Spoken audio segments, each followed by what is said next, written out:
Hi, Patricia.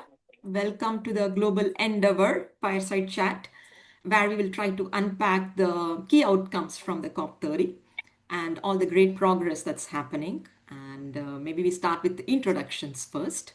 So, I'm Harini Sundaram in the Global Endeavor Exco and also a corporate global leader driving clean energy transitions and the host for you today. And Patricia, you have an impressive background. You are an entrepreneur and expert in low carbon economies and nature based solutions. You are the managing partner at SYSTEMIQ LatAm, co founder of Aya Earth Partners, chair of the board of the uh, Instituto Aya, former secretary of Economic Development, Science and Technology of State of São Paulo, plus you have the masters in public administration from Harvard Kennedy School, and of course MBA from INSEAD. Plus you are a partner at McKinsey, the youngest partner, and I can go on. Very impressive. Thank you, truly thank you for joining us today. And let's get started. So to start off with, I know COP30 just concluded in Belém in Brazil, and it was also referred as implementation COP. And we found that COP30 advanced in many topics: finance, investment, nature, and just transition. And missing out on few things too, like the roadmap for reducing the fossil fuel reliance. So before we dig deep into the whole thing, from your vantage point and from your very close interaction with COP30, what do you see are the most important outcomes from the COP30?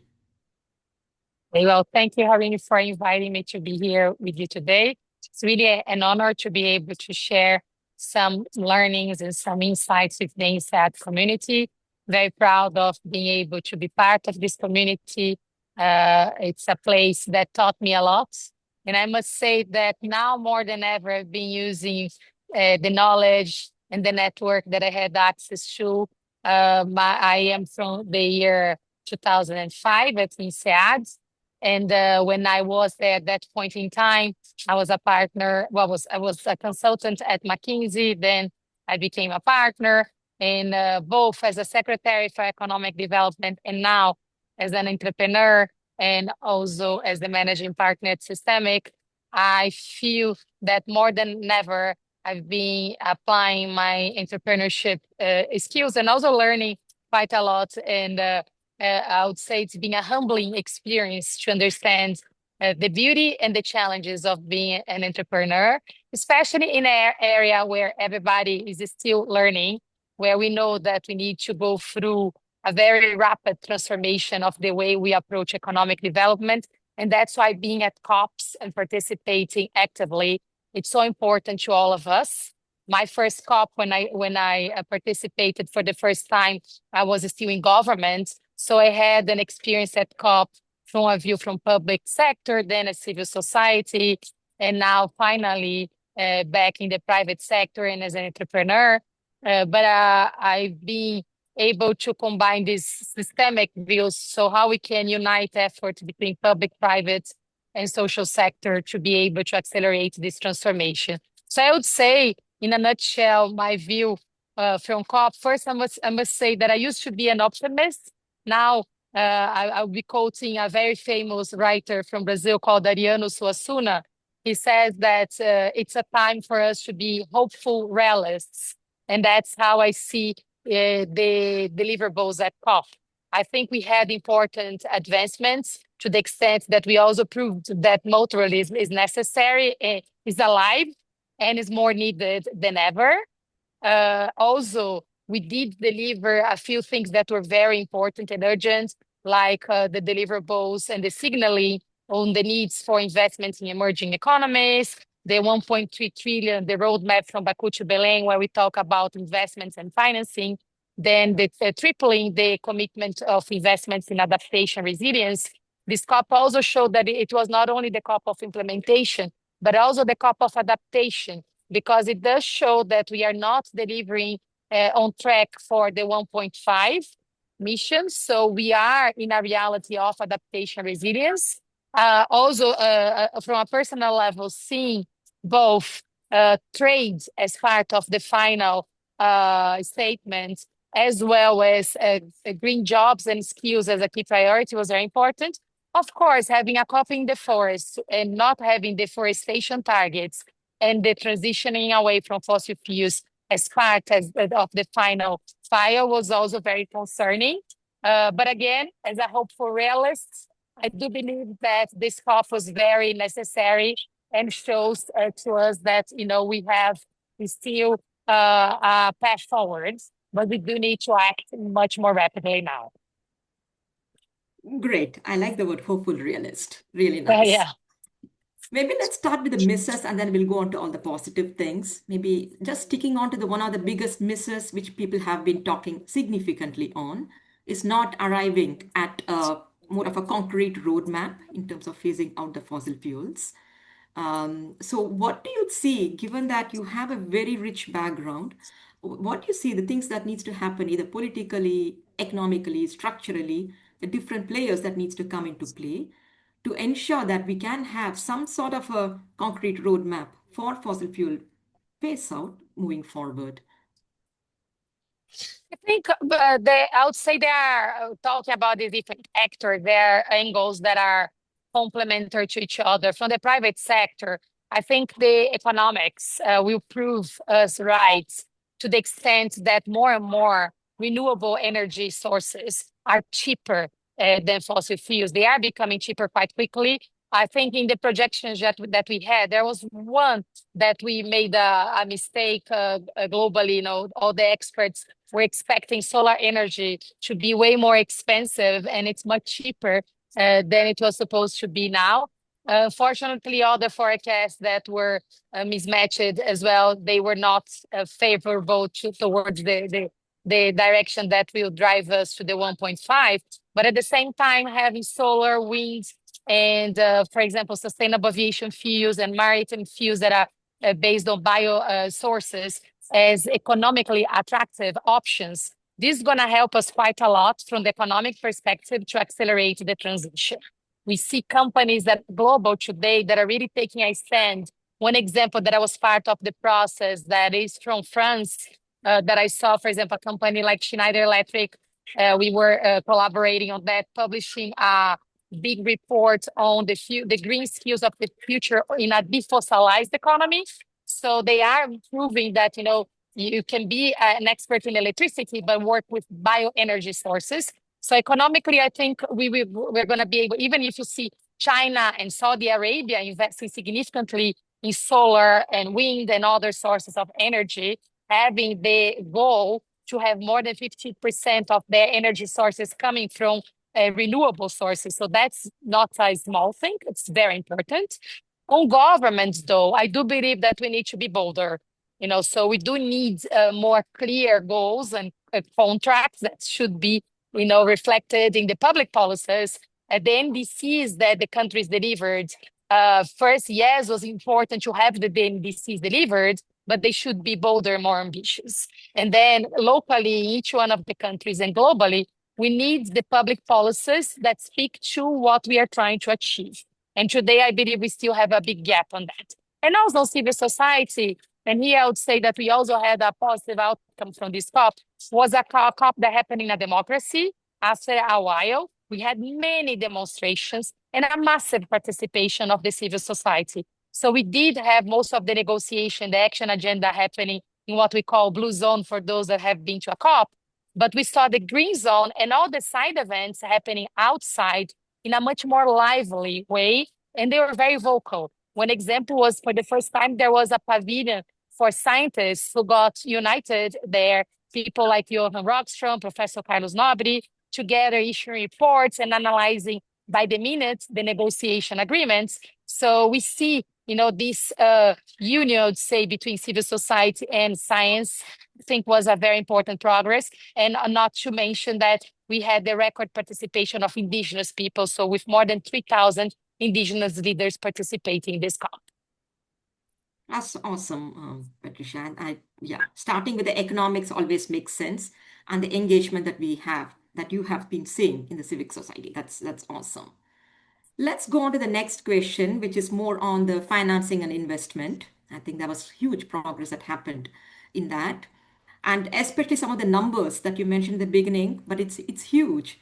One was, of course, mobilizing the 300 billion that needs to be per year that needs to go to the developing countries, and with the developed countries taking the lead.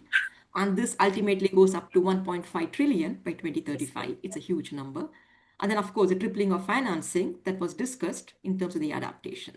So there's a lot of things that was happening in terms of the finance and investment. Now, the big question that comes up, and maybe from your experience, is how do we like what are the systemic changes that is needed to ensure that some of these commitments that is being done is truly reaching the developed country, the developing countries, and basically the global south. So, any examples that you see or any progress that you see that you can share? Yes, and this is I think there are two areas of deliverables at COP that made me extremely hopeful. One of them was financing, the other one was all the discussion that we had on skills and jobs. But I'll start with your question first. For financing, and here I believe the INSEAD community can help a lot because it's one of the most global schools in the world. And there is I would say the first challenge and opportunities that we have starts way before the climate and nature discussion. It's more about emerging economies and about growth opportunities, growth markets. If you see today, out of the $100 trillion that are invested by private sector, only 2% of those investments go to emerging economies. But if you check the track records in terms of growth and returns, the growth and returns that we are seeing in the markets are coming, 60% are coming from emerging economies. So there is clearly a mismatch between where the money is being allocated and the size of the opportunities. Part of that has to do with perception of risk or even actual risk. And that's where I believe a community like ours can make a huge difference, showing with very successful case examples that you can have very good returns on investments in emerging economies. Then the second point is having a very clear investment thesis. And that, I would say, is part of what we really need to develop together. Most of my effort in the last 3 years was promoting a successful case example for Brazil with the ecological transformation plan. In the case of Brazil, if you take as a nation, it's investing in the green economy is the only way for Brazil to double the GDP growth, driving prosperity not only to the economy, but also to the people in the economy. So we proved that you can add more than $400 billion in the economy per year if you direct around $150 billion per year of investments in those areas. But which areas are these? So that's why I believe like a critical part of this puzzle on financial opportunities is to show the investment thesis. So in the case of Brazil, what is an ecological transformation? You can invest in clean energy, energy transition. So we are very specific, for example, biosaf, bioenergy, hydrogen, showing the sub-sectors and the sub-investment opportunities. Also bioeconomy, biotechnology, everything related to sustainable agriculture, food systems.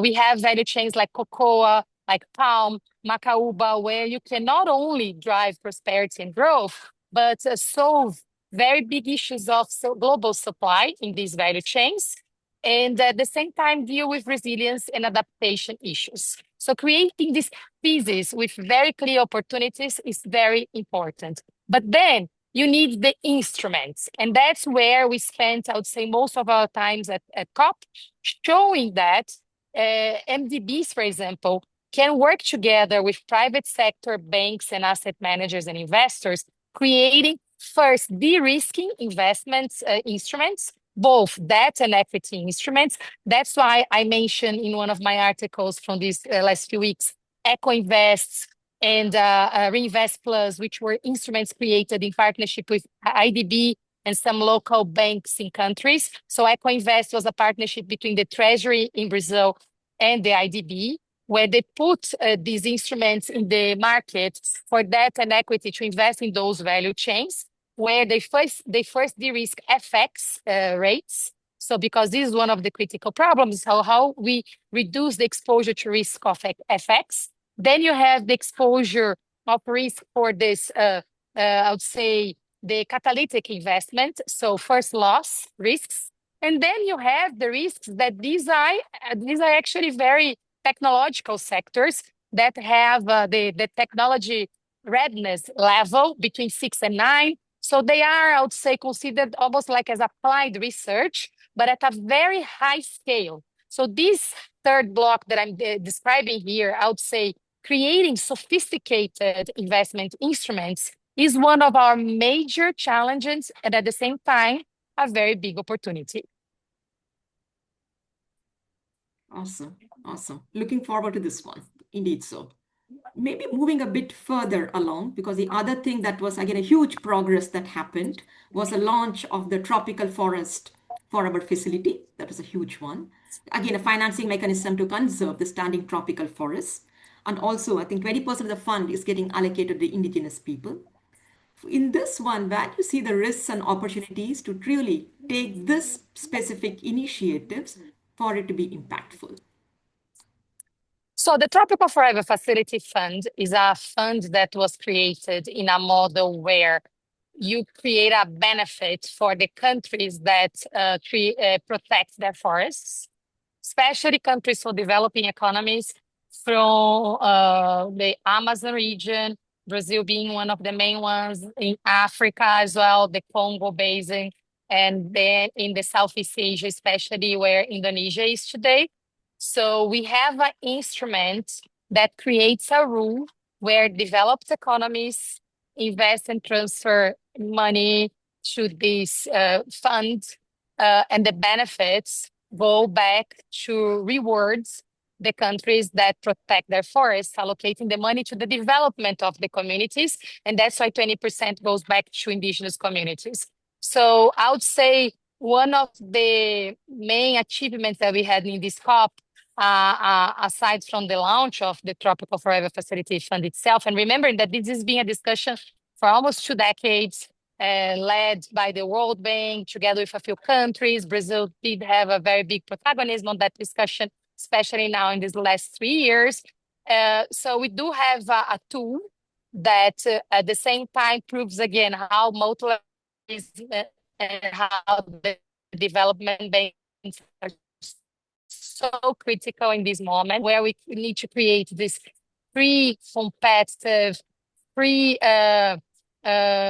launch big movements that involve significant amounts of investment.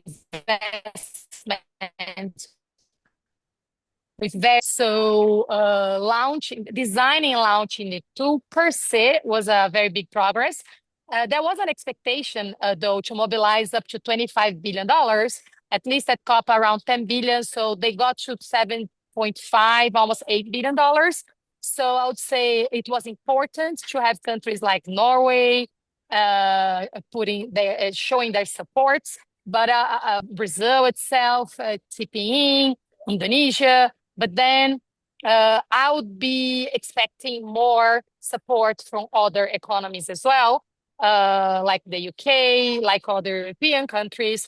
I believe it's a moment where we prove how committed we are, making a bold move towards the right direction. So I think one of the key challenges now is really to create more traction around developed economies that are pro-nature, pro-climate, and that are fostering this new economic model that is positive to economy, but also to people and planet. Looking forward to that one, like how it progresses and how we can bring the more mobilization to the whole thing. Maybe switching a bit, let's go a bit into the people, the skill development that's needed. We always see that the climate action always comes, especially at this scale that we are talking about. It needs new capabilities, new green skills to move things forward. And of course, the global value chain needs to be rethought. So what are the leadership and capabilities that you see, or the gaps that you see, that decision makers or investors or companies that need to be filling to be far more effective to accelerate the whole thing? Any examples that you have that would be good to Yeah, share? well, this is my Yeah, favorite topic. Remembering when I was a secretary for economic development, but I was also in charge of labor, entrepreneurship, and science and technology. So I had the privilege to be able to unite those goals in a way that was very promising because I could negotiate investments to the state, but also accelerate investments from organizations that were committed to create jobs and opportunities. And then we started developing also a network to develop skills connected to technology, high value added value chains, and high value added skills as well. So in the state of São Paulo, we have the vocational schools that are focused on technology, and that helped us to really accelerate the transformation. Having the companies themselves investing on this is very critical. But here I will say something that maybe very few people know now. We published a report at COP called Skills for the New Economy, with more than 20 organizations that were supporting that. We got access to information from LinkedIn as one of the key sources. And I was astonished to see that we have now increasing demand for what we call green skills or skills for the net zero economy, nature-based solutions. And we have more than 2 times more opportunities in this area and growing quite quickly every year. But only half of the opportunities are being occupied now because there is a general lack of skills in this area. So huge opportunity that we are not capturing today. So I think there is an urgent need for the companies together with skill building organizations to create massive upskilling and reskilling programs. And this is not only for developing economies, this applies for developed economies as well. In our report, we proved that the numbers are staggering in many perspectives. So first, here the technology revolution created an interesting thing because at the same time it creates value, it increases productivity very quickly. And then we have almost half a billion people in the world today who will have their activities partially or totally automated by 2030.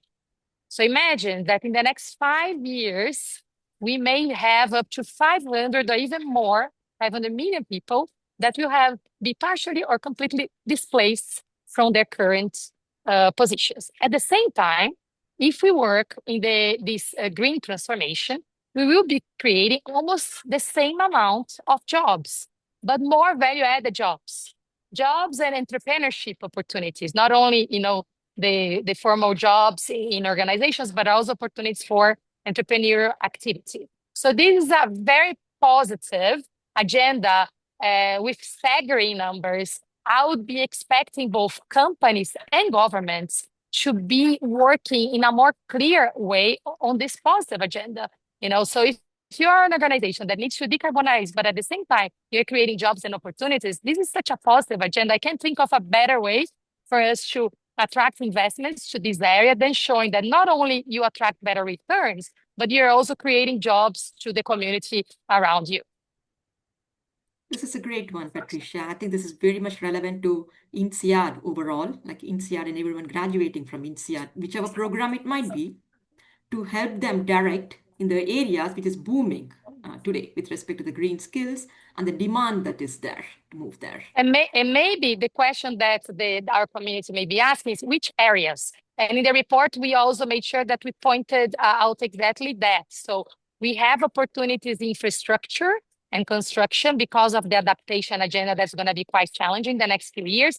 We have opportunities in healthcare. The healthcare system is going to be completely redesigned with a growing demand that's going to grow quite significantly. Opportunities in the food systems and agriculture sector, in everything related to clean energy technologies. So I named 4 of the main ones, but these ones alone will create 60%, almost 70% of the opportunities. And then, of course, there are the sub areas. But I think if I were joining INSEAD today, I would have a completely different perspective than I had 20 years ago, because the size of the opportunity in these areas is undeniable. So out there to say that anyone who is joining the community now should be interested in getting some type of specialization in this area, because every single activity that we do is going to change to a certain level in the next few years because of this transformation, not only because of the problem that we need to deal as humanity, as a global society, but also because of the size of the opportunity. Great. Great information, Patricia. We really coming to the last, towards the end of the whole thing. So given that we have a community of climate, people in the climate and sustainability space, we have our global endeavor community who will be watching the whole thing. What is the one message that you would like to share with our alums? And many of them are investors, entrepreneurs, executives, and maybe the government. So what's the one message that you would like to share? My final message is two-folded. From one side, it's very pragmatic. I would say this transformation for a net positive economy is not only a responsibility, but also the biggest opportunity that we have in our hands. So it drives returns. We also published a report on adaptation, proving that you get positive returns. I'm talking about internal rates of returns, investments of up to 25%. So we have funding for that now, but we need to have projects. So let's be pragmatic, let's be hopeful realists, and learn about these sectors and invest in these areas. The second part of the answer is more on a personal tone. I have two kids, twin girls. Now I'm doing my interview from their school today because they had a school presentation. It was a very emotional day for me because both of them chose topics related to sustainability. And I wish the CEOs from the companies I work with had seen their presentation. They gave us a lecture on a circular economy, on the 5 Rs that probably most of us don't know by heart, how to redesign, reuse, recycle, rethink. So these kids, they are studying and they are very hopeful. So it's on us to give them the chance to keep the transformation that our society needs so much. Thank you, Patricia. I think we need to have the reverse mentoring from the young kids. A lot to learn from them. So thank you very much, Patricia, for joining us today for this fireside chat. And thank you for sharing the perspectives and insights that came out of the whole thing. And really, really, maybe it's more optimistic to see the progress that's happening. That's really nice. So thank you very much again for joining us and have Thank a you so wonderful much day. for the opportunity. It's really an honor to be here. And as I said in the beginning, I would never imagine that the skills that I learned at INSEAD would be so helpful as they are being now. So thank you so much for that. Thank you.